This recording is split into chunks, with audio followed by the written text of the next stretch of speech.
अमेरिकाको health insurance कसरी काम गर्छ म ठ्याक्क बुझाउँछु है त। योभन्दा अघिल्लो भिडियोमा चाहिँ अमेरिकामा बुवा-आमा बन्न लाग्नु भएको छ भने चाहिँ यस्तो-यस्तो गर्नुपर्छ भनेर मैले भिडियो बनाउँदाखेरि चाहिँ इन्स्योरेन्सको कुरा चाहिँ अलिकति कन्फ्युजिङ भयो हैन। त्यो चाहिँ म अलिकति क्लियर गर्छु है त। त्यो भिडियोमा भने जस्तै मैले चाहिँ तिरेको $10,000 हो है। अरू कसैले 8,000 तिर्नुभयो, कसैले फेरि एकचोटि $300 तिरे त्योभन्दा तिर्नु परेन भन्नुभएको छ। कतिले चाहिँ कमेन्टमा केही पनि तिरेन भन्नुभएको छ। सबैजना राइट हो है यो कुरामा। किन भन्दाखेरि अमेरिकाको हेल्थ इन्स्योरेन्सको स्ट्रक्चरै त्यस्तै खालको छ। इन्कम थोरै हुनेहरूको चाहिँ गभर्नमेन्टको थ्रुबाट हेल्थ इन्स्योरेन्स लिएछ भने चाहिँ नर्मली एकदम सस्तो पर्छ। कतिको त अब 100% कभरेज महिनाको $2 तिरेको पनि थाहा छ मलाई है। त्यस्तो इन्स्योरेन्स लिनको लागि चाहिँ healthcare.gov मा जाने हैन, अनि तपाईँको कुन स्टेट हो त्यहाँ चेक गर्ने। जस्तै मेरील्यान्डको केसमा मेरील्यान्ड हेल्थ कनेक्सन भन्ने छ हैन, त्यहाँबाट अप्लाई गर्ने हो। यदि इन्कम कम छ भने चाहिँ तपाईँलाई एकदमै सस्तो या पैसै पर्दैन। तर इन्कम अलिकति राम्रो छ भने चाहिँ नर्मली चाहिँ कामबाटै लिइ नै रहेको हुन्छ हैन। डाइरेक्ट इन्स्योरेन्स कम्पनीबाट लिए पनि महँगो चाहिँ महँगो पर्छ। र अब चाहिँ हेल्थ इन्स्योरेन्सको स्ट्रक्चर चाहिँ यस्तो हुन्छ है, ठ्याक्क बुझाउँछु है त। एउटा हुन्छ डिडक्टेबल, कोपे, को-इन्स्योरेन्स,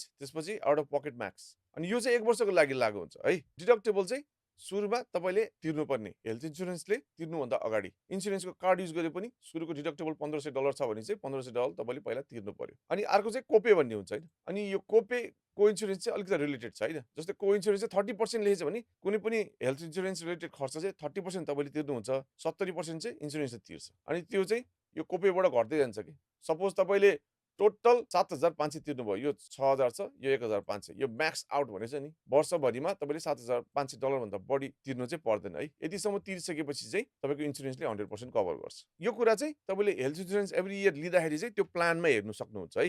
अनि कति प्लानहरूमा चाहिँ यो बच्चा पाउँदाखेरि के कभर गर्छ गर्दैन भन्ने कुरा पनि छुट्टै लेखेको हुन्छ। तपाईँलाई यो हेल्पफुल भयो भएन कमेन्ट गर्नुहोस् है त। अनि लाइक पनि गरिदिनु होला। सकेसम्म रिसेयर पनि गरिदिनुहोस् है त। हस्।